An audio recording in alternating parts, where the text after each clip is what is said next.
whole point of my talk show is to show you that even with having a learning disability, I can still amount to something. And at the same time, I'm able to turn myself into an example for people out there dealing with any types of learning disabilities and disabilities to never give up and prove people wrong. Prove to them that labels do not dictate who you are and who you're going to be, so prove to them and still amount to something. Now, Rocco, we finished up our episode before, but it's great to have you back with us. I know we talked about politics, but I really want to talk to you about your books, and I know Anne would like to know a little bit about what you write. Absolutely. What do you like to read, Anne? What do you well, like it's been a while since I've done any reading, to be honest with you. You know, I was a single parent, and now I have grandchildren, and I also do a little part-time work, and of course my acting. But I think the genre that I really liked the most was in high school. I got introduced to kind of the old Pride and Prejudice kind of reading. Classical. Yes, stuff. Yes. Yeah, a little dry, but loaded with yes. Culture and information. Yeah, I know. I was always amazed on the social rules that they had, and I just can't even comprehend living like that. It's just amazing to me. So, like the Victorian era and that type of Victorian. Yeah, really. You believe we got through that? Wow. Yes. Well, people don't know that older homes have parlors, and that's what they were for. You know, you would have someone visit you, and you'd have to sit in the parlor in plain view, so there wasn't any hanky-panky. Yeah, and chaperone. And well, luckily here in America we didn't have to do that. The English people, the English writers, and they had it more rough than we did. Maybe the beginning 1800s there was some of that, but everybody was so occupied with just trying to make a living. They went home and sat by the fire and drank soup and prayed that they woke up the next day. Well, I grew up in a small town in Texas, and then I also attended for 12 years a Catholic parochial school. So it was very strict, and there was a lot of do's and don'ts. So my life was always very conservative because of that influence. So what is your acting like? You're an actress, did you say? Or yes. I've been acting for 12 years. I started kind of late in life, but that's okay. It's never too late to do anything. If you have the desire, the passion, then go for it. And like I sent a bio to Keith, and it was my favorite quote is this: life is not a dress rehearsal. This is it. You only get one shot, so you better do it and not regret it later. Yeah. So I stick to that. The hook. Remember to give you the hook? The hook used to come out and pull you off the stage. Yeah, you mess up on the dress rehearsal, they're pulling you off the stage. That's it. Well, you tried. Yeah. That's what's important. So the first, but I think if you don't mind me, I ask questions. But I'm just wondering, because you said you started later in life as well as I did. I did that too because I was a painter most of my life. So I didn't start writing until only about maybe 5 years ago or something, close to something like that. So I thought it was kind of a good idea to maybe go into a new kind of a career. I don't know if you could call it a career. You can't call it a hobby. It was just a way of expressing, right? Yes. A way of expressing. Yes. Even at an older age. And acting, I always liked acting. I admire actors. I could never do it, but I like to write for them. I like to create scenarios. I understand what they're supposed to do because I could write it. And it's just fascinating to me. Did you do anything on stage? I did a complete 360. My career before that, I went straight into college, and I went into engineering, and then I started working for a civil engineer as a drafting technician. Wow. And so that's what I did for 40 years. So it's complete opposite of what But I was always very creative. I liked art. I liked painting and jewelry making. But I think when I turned 50, it kind of really messed with my head, because it made me realize you start looking at the other end of your life versus what you lived, and you think about how much longer do I have to live. And I just wanted to get up in the morning, and as corny as it is, be able to do something that I was excited about. I just had to find my passion in life. The thing that people say is I would do this even if I didn't get paid, because they love it so much. And I had to find my whatever that was. So I call it my journey, and I tried several things. And I even took voiceover lessons. And but I was too reluctant, too scared really to do acting. But then I answered an ad for a casting call, and it was for an injury lawyer for his website. And I literally, get hit by a truck. Wow. And I get my sister gets splatted. And wow, so, that's but that was the first time ever I was on a set for 12 hours. And when I got in my car to go home, I was just like, wow, that was so much fun. And I just felt I got bit is what it was. The acting bug bit me. And so I just started from there, did my own headshot, went to acting classes. Nice. And I was very fortunate to be in Austin with a great drama department at UT. So I started doing a lot of films for UT, which was great. I encourage people to do that as well, because it's a good learning experience and everybody's excited. There's some really good scripts there. Yeah, so that's been real. That's important. When I studied art years ago, I was going to the Art Students League in New York. And the concept of it was to learn by osmosis. So you went into a class of something you wanted to learn to do, and there were people around you of all different levels. And you learned by just watching them. And of course, if you had talent, you picked it up quickly. There's some people just came in, they never got it, and they left early, and they never pursued it because they couldn't between the lines. But if you got it, you were amazed, you were fascinated. It was like someone was, actually heard the angels sing. Like you heard someone. It becomes an obsession. If it's your true passion, you literally become obsessed with it. And I did have an acting, I had an acting coach, and she was very, very, what do I want to say?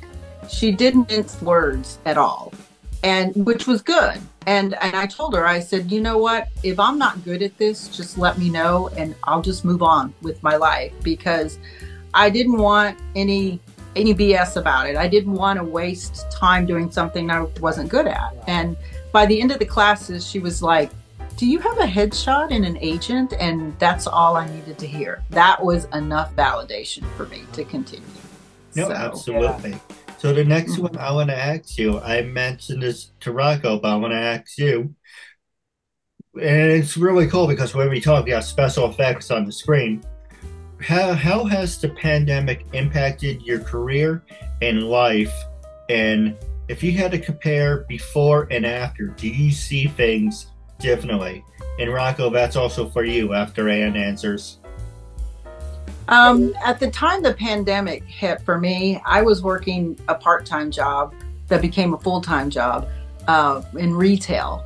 So I was very busy with that, and worked very hard and worked very long hours because we were an essential business and we stayed open.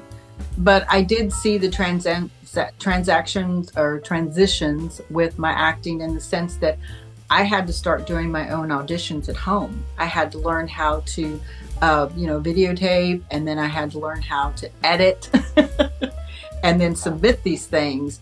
And so you can't see right now, but my backdrop is a bed sheet behind me, and I'm in my master bathroom, which is my studio, and I'm on my third ring light now. So, I had to learn how to do all those things, because I used to pay somebody to do that for me. So it's forced me to learn that part of it, which I really enjoy, because I don't have to go anywhere. I can control the time that works for me. So that's been a good thing, I think. So it actually gave you time that you wouldn't have had to perfect your craft. Yes. Yes. That's a good. That's a good plug. You took a negative thing and you did some positive. You looked at it positively. You found an outlet. And you did well. It's definitely one of those things, sink or swim. And I had to learn how to do it. I had to submit these things, so I had no other options but to make myself learn an old dog had to learn a new trick. And you know what? Isn't that so much better than to hear like people outside of, complaining and worrying and saying, "Oh, I don't know, they're naysayers and everything's a problem." But when you see, we have to get through the storm. Just buckle down, read a book, learn learn something. Learn something. It would have been a perfect. Learn a new language while you're sitting there doing, wondering what to do. It'll keep your mind off of the horror, My part-time job is an in-home healthcare giver, and I have a lot of clients that are onset early dementia, or maybe they're, physically they have some kind of condition. But it's made me very much aware of the fact that, I used to always say, well, if you don't use it, you're going to lose it. And it's very true.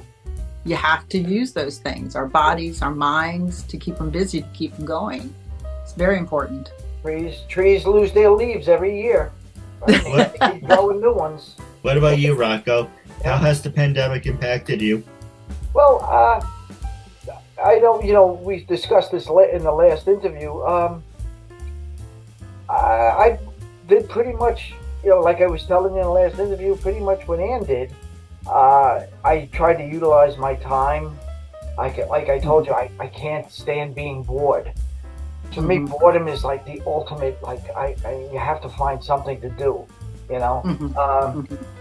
So when you're cooped up and you look outside and the streets are barren and there's nowhere to go, and you go to get a cup of coffee at your favorite coffee shop and the doors are closed, and I was explaining to Keith that I live in a really kind of a busy environment, a busy neighborhood, and it's, without the noise, it felt weird. It felt like surreal.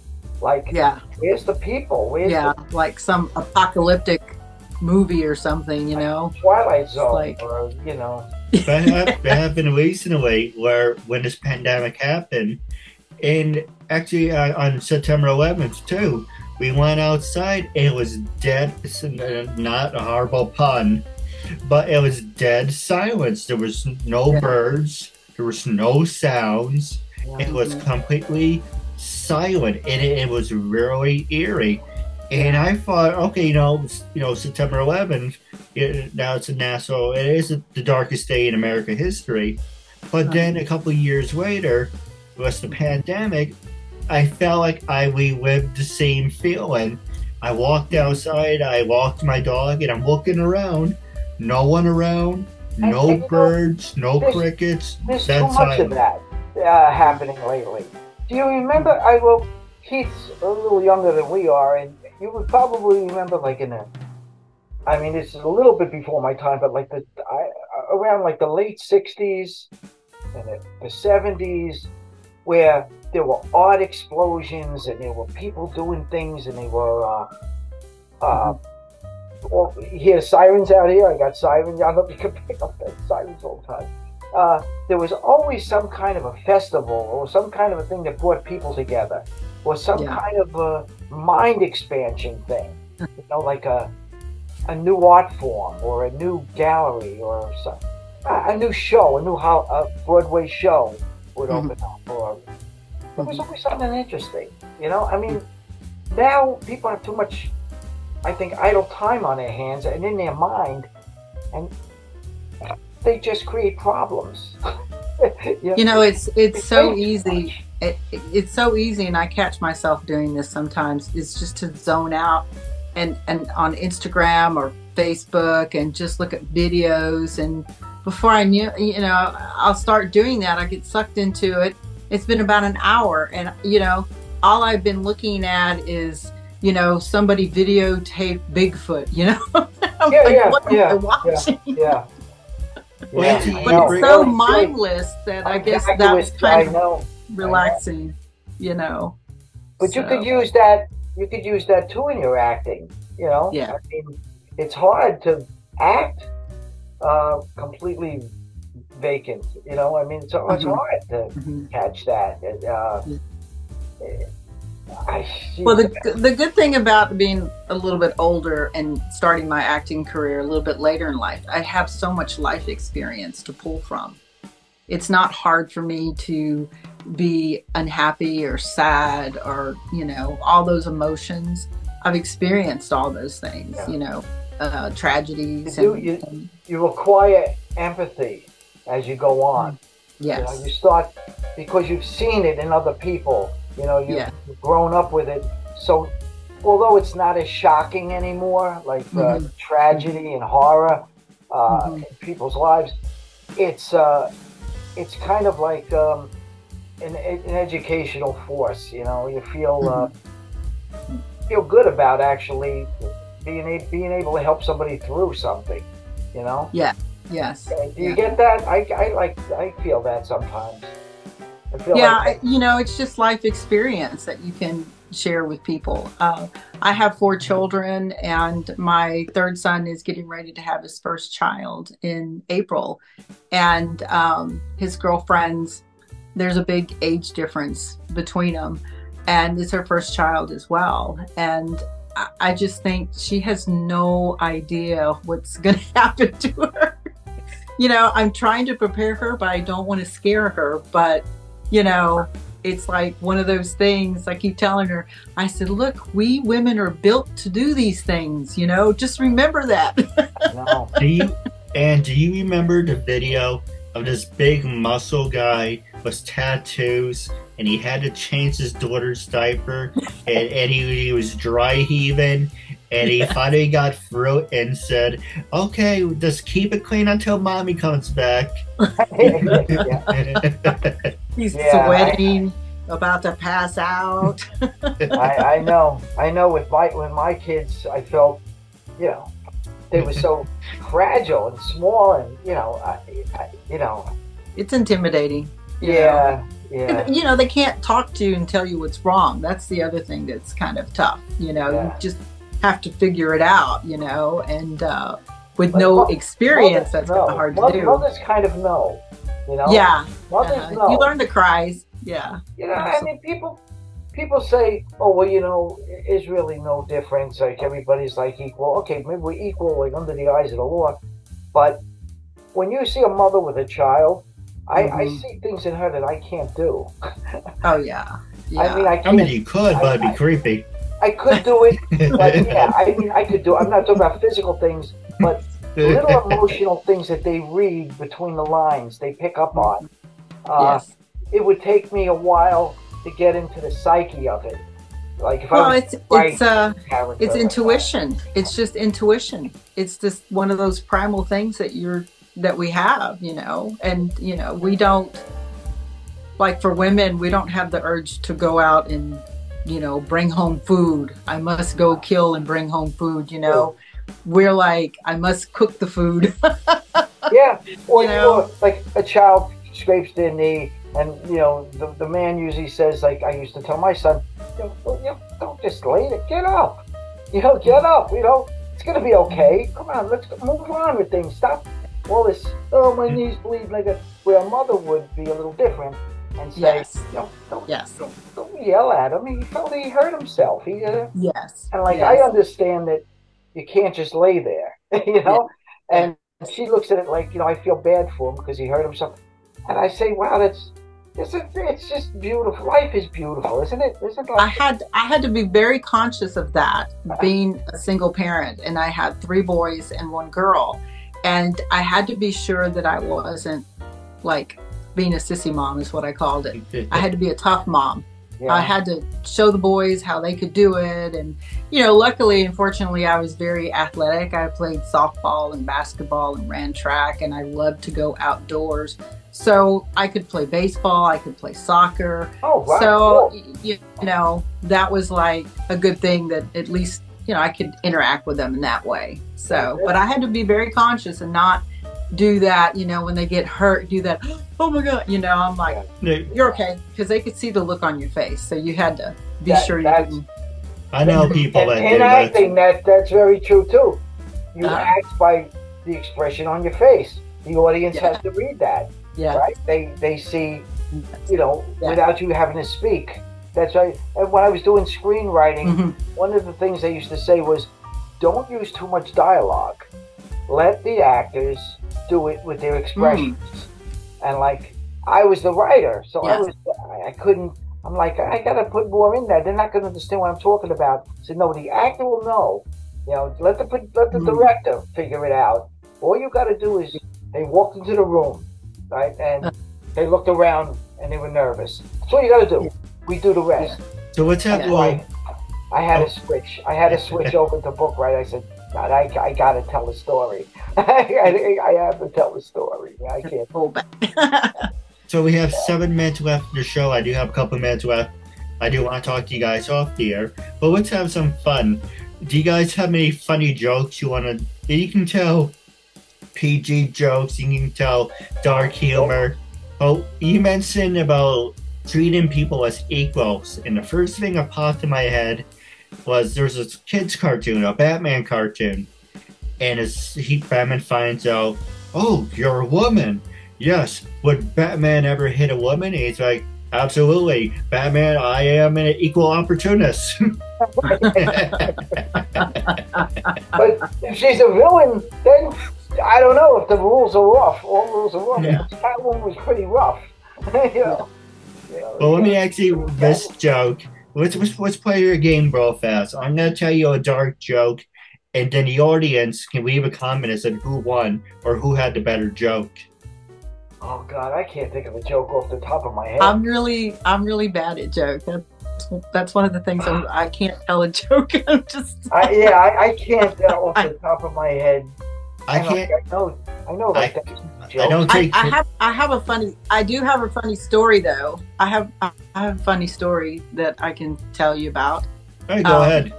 In my younger days when I was married, and my husband and I, we used to go out on a lot of double dates, and there was one particular time that we went out and we were drinking, and the girls probably had too much to drink. I know I did. And for some reason, I had to go to my mother's house to check something. And I can't remember why. All I remember is I had to go to the bathroom. And so the other girl that was there, the other wife, you know, we became really good friends. And I said, yeah, let's go. You know, there's a bathroom in the back room. My mother had this huge house. So we go to the master bedroom. And the house was built by a home builder. So he did a lot of unusual different things in the house that most homes would have. And this is Texas, right? So we go in the bathroom and I'm sitting on the toilet and I turn around and I look, and the other girl was not feeling well and she decided she needed to throw up. Well, the toilet next to me was a bidet. Oh, God. And she didn't know what a bidet was. And she threw up and she hit the thing to flush it. And instead of it going down, water came in her face. And I just remember her looking at me with water dripping down her face, just confused, like, what is this? And she said something I probably shouldn't say, but she just looked at me and she just said, WTF is this? Well, it's uncensored. You can say it. Oh, okay. She just says, what the fuck is this? With water dripping down her face. And I was laughing so hard I couldn't even answer her. So, wow, I'll never forget that, ever. I don't think I can top that one. That was I remember her face just like it was yesterday. It was hilarious. I can't take credit for this joke, but I heard it on Steph Meyers. Nice guy. He's occasionally really funny, or he can be kind of dry, but wonderful guy. He's really nice. I got to meet him in Yes. 2008. And Yes. it's a joke. You may have heard this. And what was everyone's favorite food on the Titanic? Everyone's favorite food on the Titanic. Gallons and gallons of seawater. Oh boy. Oh man. I mean, Well, it was oh, go ahead. I'm sorry. ice cold. It was ice cold water. I think That's the only good thing about it. I think the only joke, the other one I heard was a Pearl Harbor joke. What is the Japanese favorite drink? The Pearl Harbor. You know, because one shot and you're bombed. Oh. You know, today's the anniversary of Pearl Harbor, too. I was going to say that, too. Today, thank you for reminding me. Today, actually, I have it right. Actually, I don't have it. But yes, I think it was 1947. Today, what was it, 50 years today? 60 years today? I'm trying to find it in front of me. I've heard it on the news all day today, but I just... Yeah, I know. Oh, we've heard it over years and years and years. Yes. Of kids that we Yes. Yeah. I thought it was December the 6th, actually, but today's December the 7th. So, I think this was, What do you 70 guys- years? yeah. What do you guys have planned for the holidays? Anybody doing anything nice or different, or just? Actually, you said it's funny you mention it. On December 16th at 8 o'clock Eastern, 7 o'clock Central, I'm doing a Christmas, well, not to sound bewitches or anything, so a holiday episode on the KeithAndrewNetwork, and I would love to have both of you to join us. Oh, I'd love to do it. What Did you just post that on Facebook? I think Yes. I just saw that. Okay. I posted it yesterday. Yes. What's the date? Again? Oh, 16. That's a Saturday. Yep. 16th Okay. Saturday. I gotta check to see if. Yeah, I need to check. I think my granddaughter might be there that weekend, but is it in the afternoon or? Oh, it's 8 p.m. It's Oh, that's good. Okay. So 8 p.m. Eastern. If you're on the West Coast, it's 5 o'clock. If you're Central, it's 7 o'clock. Don't get me started on Gander Mountain Time. I have no idea what the hell that it is. It keeps throwing me off. If you're in Australia, because I have fans, people I interviewed in Australia, it's 10 in the morning. But for people out there here in the KeithAndrewNetwork, we like to have. Oh, go ahead. Do you actually get people from like Australia and? Oh, I interview people from the United States, Canada, England, Australia, Japan. If you can hold a conversation and you're upbeat and funny, you're more than welcome to be on the show. I interviewed one person from Germany. I interviewed one person from South America. So the KeithAndrewNetwork is globalized. Wow. Oh, Very that's good. cool. Very But nice. I do have a couple questions for you guys off the air. But Okay. one thing I want to say to our audience, here on the KeithAndrewNetwork, we like to have fun, tell funny stories, tell jokes that may come out of left field, but you never take it personally. The point of life is you laugh at stupid things, you meet new people, you make new friends, and thus, as long as it's not directed in a negative or nasty way, you just want to have fun. I do have. Oh, go ahead. I'm sorry. No, I agree. That's what I like. I told you I Well like said. the concept of this whole thing.